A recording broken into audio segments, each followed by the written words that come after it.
sur la télévision Futur Média, 20h, l'heure du journal. Les titres, c'est tout de suite. Le bilan s'alourdit après chavirement d'une pirogue au large de Saint-Louis. Au total, 14 morts, dont 6 qui ont été enterrés à Saint-Louis et 4 rescapés. Candidats au voyage irrégulier, le rêve de ces jeunes s'est transformé en cauchemar pour leur famille. La rédaction a rencontré pour vous 2 jeunes dont le projet de voyage vers l'Eldorado s'est muté en grosse désillusion. Ils nous racontent leur mésaventure dans ce journal. Alors qu'on la croyait éradiquée, la rougeole réapparaît au Sénégal. 400 cas à l'échelle nationale, 2 cas confirmés au district centre de Dakar. Les autorités invitent les parents au respect du calendrier de vaccination.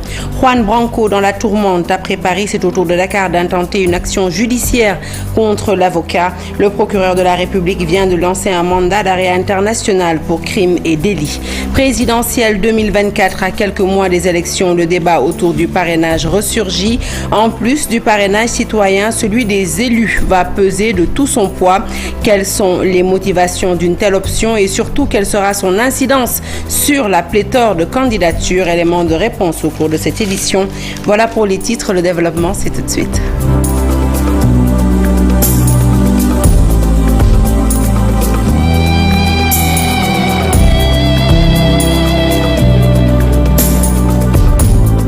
À toutes et à tous, je vous l'annonçais donc tout de suite en titre, un journal que nous ouvrons avec le bilan officiel du chavirement d'une pirogue au large de Saint-Louis. Au total, 14 personnes, toutes candidates à l'immigration, y ont perdu la vie.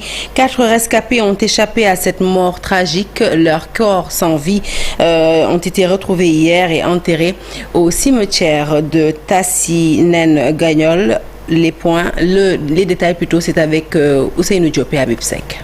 À Tassiner-Gagnol, 6 autres corps sans vie de migrants ont été retrouvés sur la plage hier, ce qui fait passer le nombre de victimes enregistrées suite au chavirement de la pirogue qui transportait des migrants clandestins à 14 morts. Actuellement, les populations de Gagnol, surtout les jeunes et les femmes, vivent une grande tristesse, comme en 2006 où des dizaines de migrants avaient échoué sur la plage de Tassiner. Elles réclament en urgence la réaction du gouvernement pour tenter de dissuader les candidats à l'immigration irrégulière. Dans les heures ou jours à venir, la situation peut évoluer. Selon nos informations, plus de 100 jeunes étaient dans la pirogue et seuls 4 rescapés ont été repêchés et 14 corps sans vie retrouvés. Pour le moment, les recherches se poursuivent. Et devant la persistance et l'amplification de ce phénomène, la rédaction est allée ce soir à la rencontre de 2 candidats à l'immigration clandestine. L'objectif, interroger leurs expériences. Ces 2 protagonistes ont 2 histoires différentes. L'un a réussi à pénétrer le territoire espagnol avant d'être rapatrié. L'autre a fait 3 jours en mer avant de rebrousser chemin et tous 2 évoquent les cicatrices d'un voyage périlleux. Le dossier est signé Al-Hassan Ba. 2 destins presque identiques, mais pour l'un, une vie s'est refaite autour de cette profession. Le métier de couturier, celui qu'il avait connu avant de tenter l'aventure. Cette aventure, Daouda ne l'oubliera jamais dans sa vie. À l'époque 2006, c'était très difficile. L'envie de réussir l'avait poussé à se lancer. 8 jours en mer, 8 jours de cauchemar. Après notre départ, nous avons eu quelques complications au niveau de Nouadhibou. Nous étions confrontés à un vent violent et certains d'entre nous exigeaient que l'on fasse demi-tour. Mais les capitaines nous ont menacés avec des machettes. Finalement, nous avons continué notre chemin. Après 8 jours en mer, nous étions épuisés. Heureusement, la marine espagnole est venue à notre rescousse. Derrière ce regard lointain qui semble perdre ce jeune homme dans un rêve, des souvenirs, et pour certains, ils sont inexplicables. Il a tenté, mais il n'a pas réussi. 2022 passe. C'était en 2022. Nous étions plus de 200 personnes venues de localités différentes. Nous avons fait 3 jours en mer, mais nous étions obligés de faire demi-tour. Un des moteurs de la pirogue ne tenait plus. Arrivé en Espagne, une autre réalité, mais avec l'espoir d'entamer une nouvelle vie, une vie réussie. Mais malheureusement, Daouda ne savait pas ce qui l'attendait. Une fois en Espagne, la police et la Croix-Rouge étaient venus à notre secours. Ils ont fait des analyses sur chacun de nous. Après 22 jours dans le camp, ils nous ont demandé si nous avions des gens qui étaient prêts à nous héberger. L'espoir naissait, mais finalement, ils nous ont dit que le chef de l'État d'alors, Maître Abdoulaye Wade, a envoyé un de ses ministres nous chercher. Son retour au pays fut très difficile. Le troisième vol qui devait nous ramener est venu au moment où nous prenions notre repas. C'était très difficile. Les camarades pleuraient de gauche à droite. Ils ne voulaient pas rentrer. Ils nous ont attaché les mains avec chacun 2 gardes. C'est juste avant l'atterrissage qu'ils ont enlevé les cordes. Sur place, nous avons reçu chacun 10 000 francs et un sandwich. S'il y avait vraiment quelque chose qui pouvait nous retenir ici, nous n'allions pas tenter cette aventure. Aujourd'hui, Daouda gagne sa vie à travers son atelier de couture. Tenter à nouveau l'émigration clandestine n'est plus un rêve pour lui, contrairement à Massan qui attend juste la prochaine occasion. La résurgence de la rougeole, nous en parlons également dans ce journal. 2 cas ont été détectés par le district centre de Dakar. De l'avis du personnel de santé, cette réapparition de la maladie est due à l'intensification de la lutte contre la Covid qui a eu comme principale répercussion un relâchement au niveau de certains programmes. Les acteurs de santé préconisent aux parents le respect du calendrier de vaccination pour préserver leur progéniture de l'épidémie. Pape Faranning. Sur 16 cas suspects détectés, 2 seulement étaient positifs. Le district centre de Dakar a enregistré des cas de rougeole grâce à la surveillance épidémiologique et aussitôt la riposte a été déclenchée. 16 cas suspects qu'on avait détectés, qu'on a prélevés et amenés au niveau de l'Institut Pasteur. Et parmi ces 16 cas, ces 16 cas, c'était de janvier à juin. Et parmi ces 16 cas, il y a eu 2 cas positifs chez les enfants qu'on a pu détecter.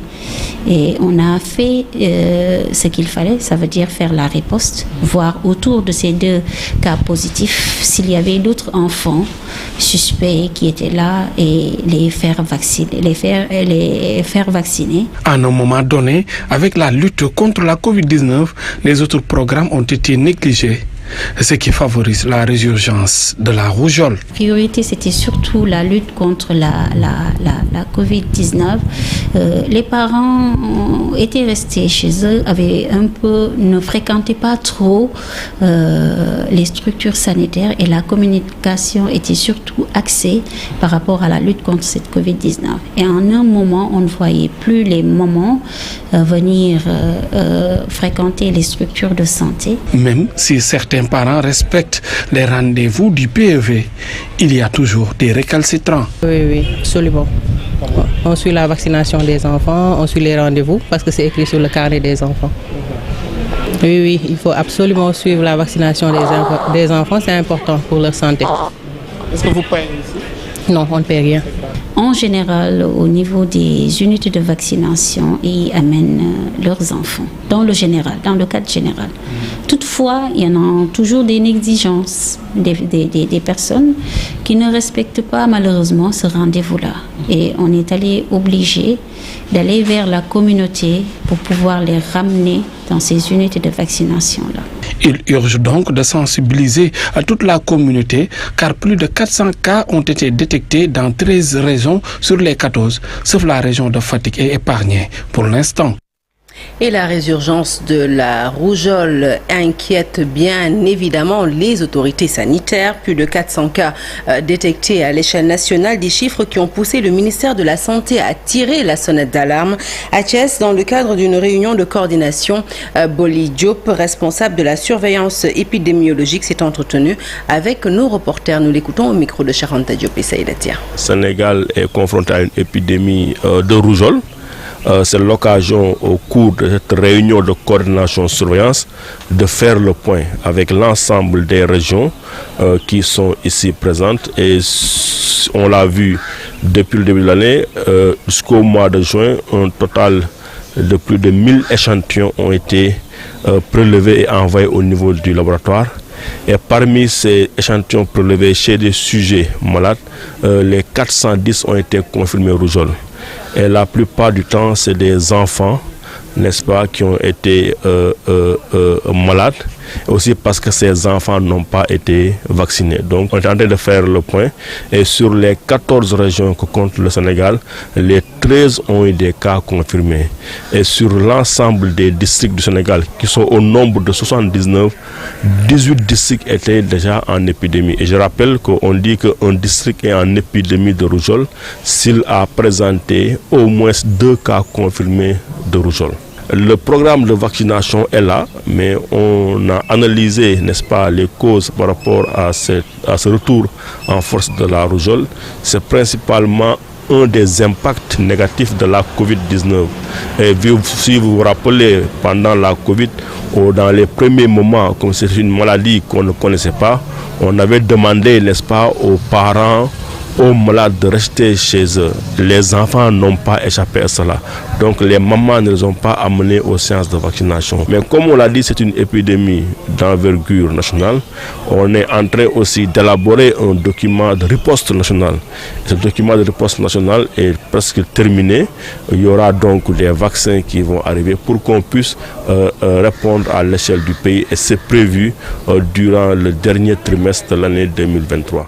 Et nous restons dans le domaine de la santé pour parler cette fois-ci de Soutsas Andegussum qui se radicalise face au refus du ministère de la Santé de matérialiser l'accord portant érection des directions régionales de la santé et de l'action. Le syndicat n'exclut pas de saisir la Cour suprême pour obtenir gain de cause contre la tutelle. Mbalo Diacham s'en explique au micro d'Abib Faye et d'Alioune Diagne.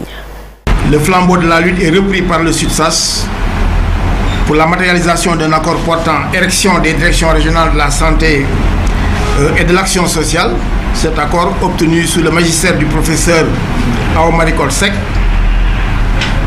en lieu et place, le ministre de la Santé et de l'Action sociale, médecin de son État, a fait procéder à une médicalisation totale de la politique de santé par le charcutage des directions régionales de la santé et de l'action sociale en direction régionale de la santé et la nomination toute simple des médecins-chefs de région en leur tête, tout en saucissonnant la direction régionale de la santé et de l'action sociale en 2 entités distinctes, à savoir une direction de la santé, c'est-à-dire une direction régionale de la santé, en reconfirmant les mêmes locataires d'une part et d'autre part par une direction régionale de l'action sociale.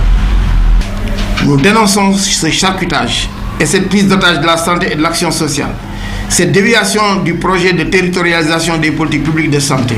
Aussi, nous en appelons à la clairvoyance et à la vigilance et au sens de l'inclusion du chef de l'État. Il n'est pas exclu de déterrer la hache de guerre et de saisir la Cour suprême dans les meilleurs délais aux fins de l'annulation de cette forfaiture. Inondation à Kaolack, le quartier de Sam au bord de l'asphyxie. À l'origine de cette situation, les travaux inachevés d'un canal qui traverse la localité et qui déverse son trop-plein dans le quartier en cette période d'hivernage. Certaines maladies comme le paludisme ou encore la diarrhée ont d'ailleurs refait leur apparition. Le reportage est signé Ousmane Dem. Le décor qui s'offre dans ce quartier est loin d'être beau à voir. Cette situation est devenue le quotidien des habitants de cette localité. Bon, aujourd'hui, toute la population de Sam est sortie. Les 14 000 âmes et les 14 secteurs sont sortis pour exprimer leur désarroi, pour exprimer leur mécontentement, mais aussi leur colère par rapport à un calvaire qu'ils vivent depuis plus de décennies. Et cela, nous voulons que des solutions soient apportées par rapport à cela. Non seulement que le quartier est inondable, mais voilà que les travaux d'un canal inachevé en rajoutent une couche à leur souffrance. Raison pour laquelle toute la population, toute la jeunesse, les mamans, les papas, tout le monde est sorti pour dire non, c'est assez, et puis on veut des solutions structurelles et structurantes. On n'a jamais cessé de solliciter les autorités compétentes, mais hélas, on n'a pas eu de réponse. Raison pour laquelle on a trouvé ce point de presse comme un ultime recours pour que les gens puissent nous entendre et pour apporter des solutions par rapport à nos mots. Les conséquences sur le plan sanitaire avec l'apparition de certaines maladies telles que la diarrhée inquiètent ces populations. Sur le plan sanitaire, économique mais aussi social. Sur le plan sanitaire, on rencontre des cas de paludisme extraordinaire, des paludismes aggravés, mais aussi des maladies comme la diarrhée. C'est ça que nous rencontrons, c'est ça que nous vivons tous les jours et que nous voulons que cela cesse et s'arrête immédiatement. Ce quartier n'échappe pas à la furie des inondations. Les habitants de Sam se sentent désemparés. Parce qu'on est au 21e siècle et le Sénégal devrait dépasser ce stade-là. On devrait être dans les meilleures conditions. Et puis Sam est un quartier résidentiel créé depuis 1914. Alors c'est un quartier historique dans l'histoire politique du Sénégal. Il faut que je constate cela. Le foyer des jeunes, nous étant jeunes, on y jouait. Mais maintenant ce n'est plus possible. Pourquoi? Parce que le foyer est inondé. Il est inondé parce que cette eau-là ruisselle jusque là-bas, et ce qui n'est pas normal. Ces jeunes sollicitent l'intervention rapide des autorités sanitaires dans ce quartier. Au port de Dakar, le collectif des commerçants transitaires et transporteurs de conteneurs ne compte pas lever le blocus. La grève illimitée se poursuit donc après 48 heures de paralysie du système. Ses membres dénoncent les tracasseries subies à l'enlèvement de leurs marchandises et réclament la démission de la direction. Ils réclament entre autres la suppression des rubriques non homologuées sur la facturation, la suppression de la facture de surcharge et enfin la mise à disposition de la facture 72 heures avant l'arrivée du navire. Les détails, c'est avec Habib Faye. Depuis 48 heures, le système portuaire est au ralenti. Pour cause, le collectif des commerçants, transitaires et transporteurs de conteneurs décide de maintenir son mot d'ordre jusqu'à la satisfaction totale de ses points revendicatifs, dont la suppression des rubriques non homologuées sur la facturation. Une information de 1780 et quelques conteneurs qui sont à Dipi-Haute en souffrance parce qu'ils ont été abandonnés par les opérateurs économiques sénégalais. Si vous appelez ça fragiliser l'économie du Sénégal, ça veut dire que ce sont les opérateurs économiques qui sont fragilisés et qui vont mettre clé au paillasson. Donc nous, on mène notre combat pour que tout ce qui opère en économie dans ce pays puisse se retrouver. Un navire arrive, tu as ton conteneur, tu restes 10 à 14 jours pour ne pas disposer de ton conteneur et la validité que tu as de franchise est de 10 jours. Impact directement sur quoi? Sur les effets de magasinage et de surestarie. Face au mutisme de la direction, le collectif appelle au changement. Actuel, je pense que Ce qu'il faut savoir, c'est que nous avons besoin d'un directeur qui connaît les réalités du port et qui traite les dossiers de manière équitable. Il ne fait vraiment pas le poids, il faut l'avouer. La paralysie des activités portuaires pourrait avoir des conséquences sur le panier de la ménagère, selon la structure. Chacun sait que l'économie du pays repose sur le port. S'il ne fonctionne pas, eh bien, rien ne marche. Maintenant, on tend vers des difficultés et les Sénégalais sentiront les effets. Le collectif en conflit avec les autorités portuaires réclame la suppression des rubriques non homologuées sur la facturation, le remboursement des frais de magasinage, entre autres. Installation par l'inspection du travail d'un comité du dialogue social dans le secteur de la sécurité. Ce comité sera chargé de régler les conflits en entreprise. L'inspection du travail annonce dans la foulée l'élargissement de ses actions au secteur de la presse, de l'industrie alimentaire, mais aussi du bâtiment. Amar Diop est inspecteur régional du travail. Il nous en dit plus au micro d'Al Hassan et Amadouba. Il s'agit d'un comité de dialogue social. Ce sera un cadre de règlement de conflits en interne, de promotion du dialogue social, de prévention des risques liés à des conflits collectifs et même parfois individuels. Donc c'est un comité qui va regrouper essentiellement les membres de la direction générale de l'entreprise, les délégués du personnel et autres personnalités de l'entreprise. Et c'est un comité qui peut même s'ouvrir à d'autres personnalités intérieures ou extérieures à l'entreprise, mais pour essentiellement promouvoir le dialogue social au niveau de ces entreprises. Nous avons un programme de formation secteur par secteur et nous venons, il y a quelques semaines, de former les acteurs du secteur de l'hôtellerie et de la restauration. Et nous avons même installé un comité de dialogue social dans une entreprise de ce secteur, l'une des plus grandes entreprises de ce secteur. Et nous allons continuer dans tous les secteurs d'activité, à savoir la presse, le secteur des BTP, le secteur de l'industrie alimentaire, etc., etc. Donc nous avons comme ambition, dans le cadre du plan national de renforcement du dialogue social, de faire ces types de formations à l'intention des délégués du personnel et à l'intention des employeurs de tous les secteurs. Après Paris, c'est au tour de Dakar de porter plainte contre l'avocat français Juan Branco. Le procureur de la République vient en effet de lancer un mandat d'arrêt international contre l'avocat, une action judiciaire motivée par une compilation d'éléments de nature à engager la responsabilité pénale de la robe noire. Le récit est signé Mamadou Fall. Après le ministère de l'Europe et des Affaires étrangères, c'est au tour du parquet sénégalais de lancer un mandat d'arrêt international contre Juan Branco.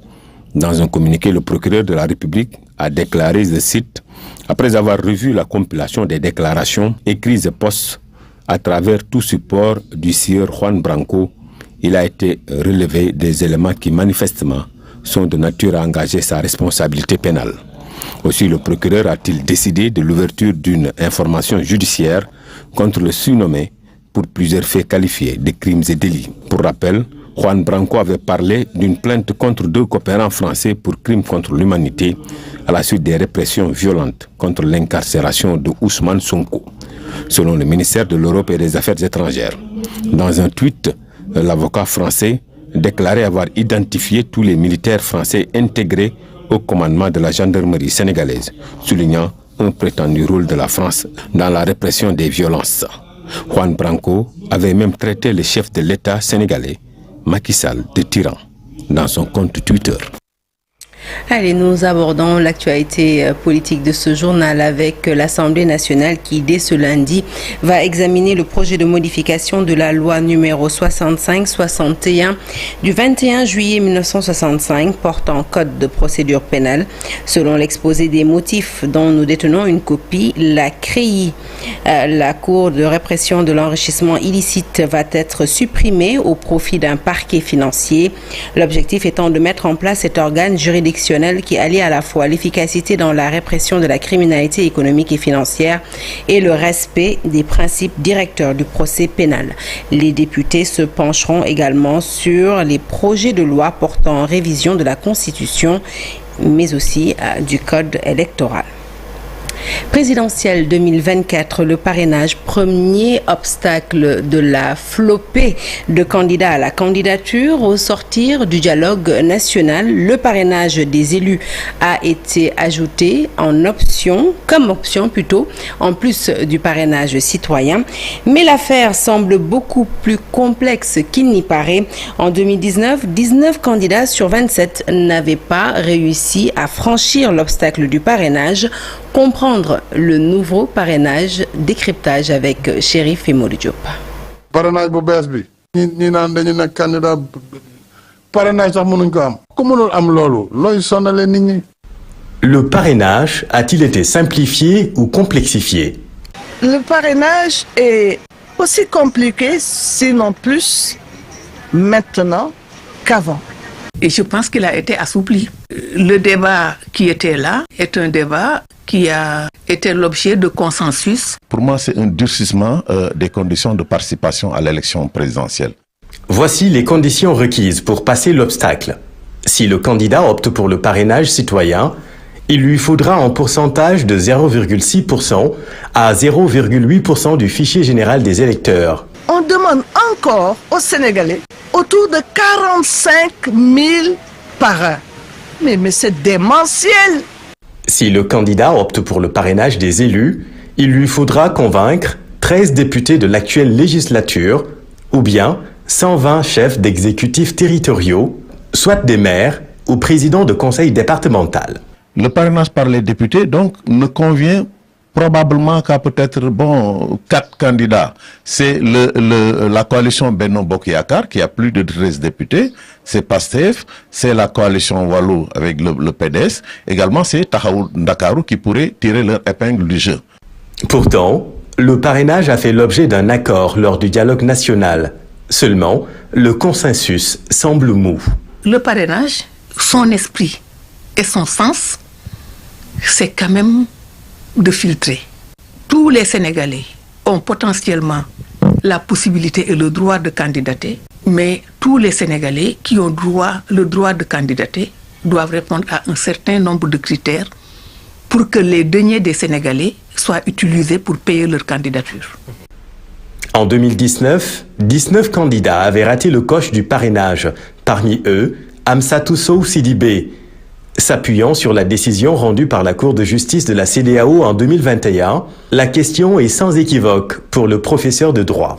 On a voulu trouver des machins ici, des machins là-bas pour construire un nouveau parrainage et dire à la communauté internationale que maintenant le parrainage ça va. Je dis à la communauté internationale, je dis à la Cour de justice de la CEDEAO que le parrainage est devenu pire.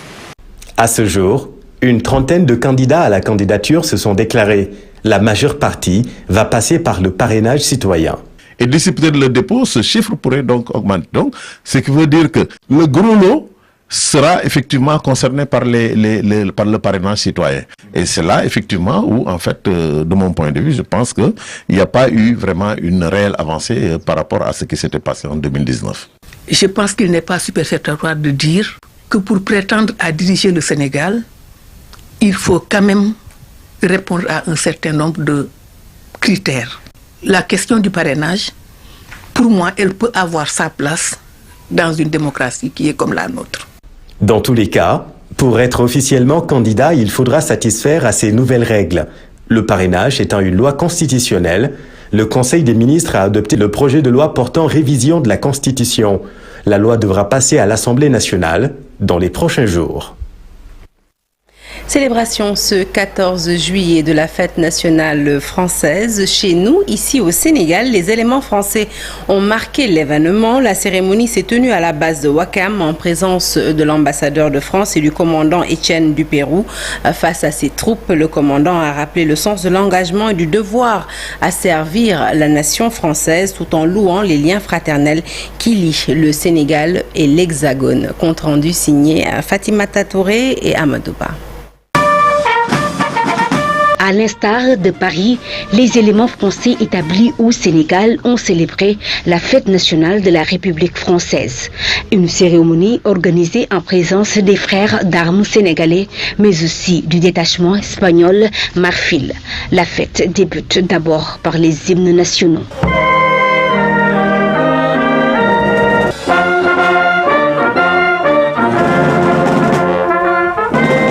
Par la suite, le commandant des éléments français, Étienne du Pérou, a procédé à la revue des troupes.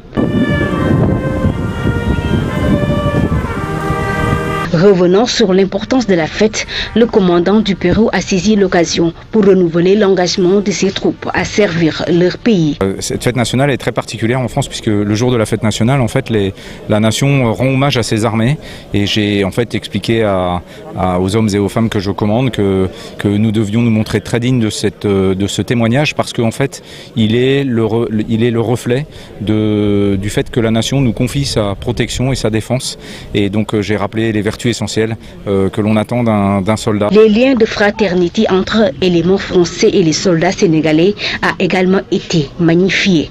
Écoutez, on a le très grand honneur aujourd'hui, on avait sur les rangs la musique des forces armées et puis un détachement de l'armée terre sénégalaise. Je pense qu'il illustre bien aussi ce fait que nous sommes des armées très proches, très respectueuses l'une de l'autre. Je pense que ça c'est extrêmement important. Moi je ne cesse de répéter à mes soldats que voilà, on est là pour travailler ensemble et en fait on est des alliés finalement au même titre que nous pouvons être alliés avec des pays européens, etc. Pour moi le Sénégal c'est un pays allié et on travaille ensemble et on progresse ensemble. Ils sont près de 300 à la base des éléments français du Sénégal, 6 à Ouakam. Au cours de cette cérémonie, des soldats ont été décorés pour service rendu. Longtemps réclamé, le musée mémorial Le Diola sera réceptionné avant la prochaine commémoration du naufrage. Parole du ministre de la Culture qui aujourd'hui était en visite de supervision des travaux de l'infrastructure à Ziguinchor. Aliou Sow, qui s'est réjoui du rythme de progression des travaux, annonce que l'heure est au dernier réglage avant réception officielle. Je vous propose de l'écouter au micro de Lamine Ba et Lamine Mandian. Je suis heureux de noter que toutes les instructions données ont été prises en charge de la meilleure des manières. Aujourd'hui, ce que nous voyons ici est simplement impressionnant. C'est à la dimension de l'ambition du président Macky Sall pour la culture, à la dimension de la grande ambition du président Macky Sall pour la Casamance. Le contenu muséographique a fait l'objet d'un travail parallèle de qualité. La didactique du discours également, parce qu'il faut, après ces émotions vécues, une nouvelle vie, construite sur la base des leçons tirées de l'expérience de la mésaventure, mais également à partir du génie créateur du Sénégal et de la capacité de résilience du peuple sénégalais et surtout de cette belle région naturelle de la Casamance et des autres également familles concernées. Et j'ai aussi constaté une implication directe de la meilleure des manières des familles des victimes, des familles des rescapés. Toutes les associations nous ont accompagnés avec beaucoup de pédagogie, avec beaucoup de générosité. C'est l'occasion pour moi de féliciter le gouverneur de la région de Ziguinchor, le préfet, tous les services techniques qui sont impliqués. Si nous avons eu également ce résultat, c'est parce qu'avec une main de maître, le gouverneur a pu mettre à l'unisson l'ensemble des forces vives, l'ensemble des acteurs avec une approche pédagogique qui mérite d'être saluée.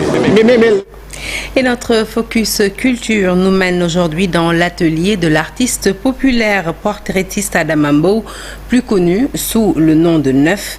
Il nous présente ses portraits dessins entièrement faits à la main. Sa nouvelle collection rend hommage à la femme traditionnelle sénégalaise à travers un accoutrement à la fois élégant et décent.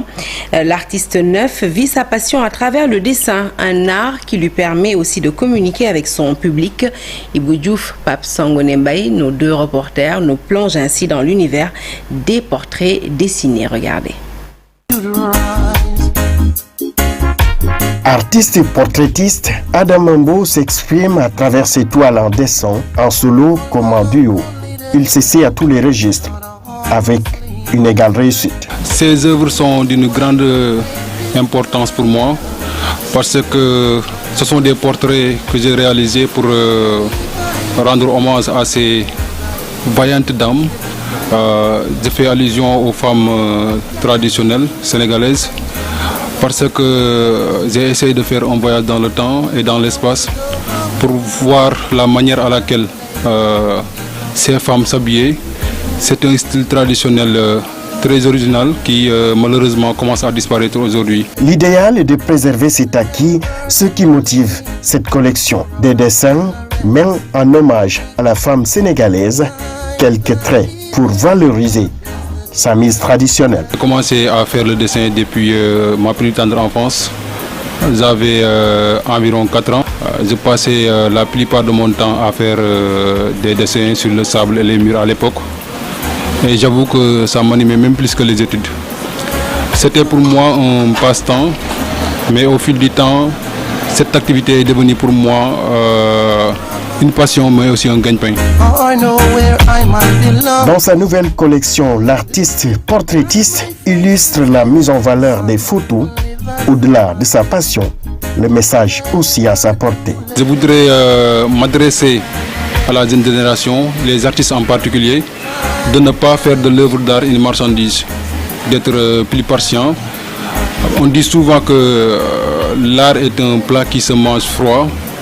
Je fais allusion à la patience parce que beaucoup de jeunes artistes veulent être riches grâce au tableau, alors que ce n'est pas ça. L'art est avant tout une passion, un moyen de communication. L'art peut changer le monde. Adama Mbow, alias 09, est un artiste portraitiste engagé, étudiant à l'École nationale des arts et des métiers de la culture. Il a choisi le portrait et autres dessins pour communier avec son public. Ibou Diouf, merci. Après la culture, le sport, le Sénégal est logé dans la poule B pour les éliminatoires de la Coupe du Monde 2026, organisée par les États-Unis, le Mexique et le Canada. Les Lions partagent leur groupe avec le Togo qui les avait éliminés en 2026, la RDC, la Mauritanie, le Soudan et le Sud-Soudan. Les champions en titre sont les favoris de cette poule. Les Lions doivent toutefois terminer premier de leur groupe pour se qualifier directement à une 4e Coupe du Monde. Le récit est signé Abdoulaye Diop. La course est déjà lancée pour les éliminatoires à la Coupe du Monde 2026. Les Lions croisent les Léopards de la RDC, 14e en Afrique au classement FIFA du mois de juin. Les champions d'Afrique en 1968 et en 1974 n'ont participé qu'à une seule Coupe du Monde. En 1974, le Zaïre d'alors avait perdu toutes ses rencontres en phase de poule. Aucune rencontre gagnée contre le Sénégal, la Mauritanie va tenter de barrer la route au Lion. Les Mourabitounes ont disputé les 2 dernières phases de la CAN et veulent signer leur première participation en Coupe du Monde. Lors de sa première participation en Coupe du Monde en 2006, le Togo avait réussi à éliminer les Lions, qui n'avaient besoin que d'une victoire pour se qualifier à une deuxième Coupe du Monde. Les partenaires d'Adebayor se sont imposés 3 ans à Lomé avant de valider leur qualification au stade Léopold Sédar Senghor avec un match nul 2 buts partout contre les coéquipiers de Henri Camara. Les éperviers n'ont plus disputé une compétition continentale depuis leur quart de finale perdu contre le Burkina Faso en 2013. Enfin, les Lions partagent la poule B avec le Soudan, 39e africain, et le Sud-Soudan, 47e sur le classement africain. Les éliminatoires vont débuter au mois de novembre. Les premières de chaque groupe se qualifient directement pour la Coupe du Monde 2026. Les 4 meilleurs deuxièmes disputent les barrages et le vainqueur de ces barrages va défier une autre équipe dans notre continent. Fin de ce journal, merci de l'avoir suivi. L'actualité se poursuit sur toutes nos plateformes digitales. Restez avec nous tout de suite, la deuxième partie du Soir d'Info avec Ndaïfa Tounian. Elle reçoit tout de suite le professeur Ousmane Sen, directeur du Centre ouest-africain de recherche, le WARC.